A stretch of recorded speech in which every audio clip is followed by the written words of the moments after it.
আপনারা আগামী 13 তারিখ যে 13 তারিখ বাংলায় পরিবর্তন এসেছিল সেই 13 তারিখ আপনারা ভোট দিয়ে দিল্লিতে পরিবর্তন আনবেন এবং দিল্লির পরিবর্তন শুধু সময়ের অপেক্ষা। আমি 3 মাস ধরে রাস্তায় রয়েছি, আমি মানুষের চোখের মুখের ভাষা বুঝি। মোদিজি 10 दिन আগে सभा করে বলেছিল अभी तो मेरा सरकार ने ट्रेलर दिखाया, पिक्चर अभी बाकी है। আমি আসানসোলবাসীকে জিজ্ঞেস করতে চাই 10 বছরের মোদিজির সরকারের ট্রেলারে আপনি কি দেখলেন?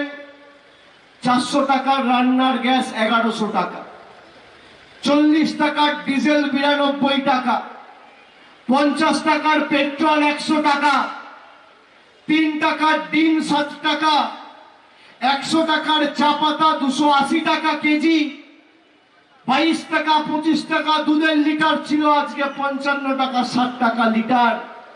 ডালের দাম ছিল মুগ মুসুরের ডাল 50 টাকা 60 টাকা কেজি, সেখান থেকে বেড়ে আজকে 170-80 টাকা কেজি।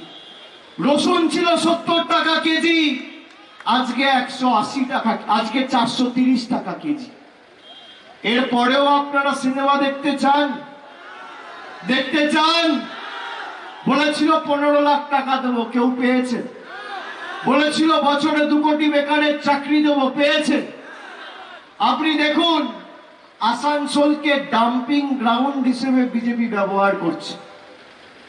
আলুওয়ালিয়াজিকে ডাম্প করার জন্য আসানসোল চিহ্নিত করেছে।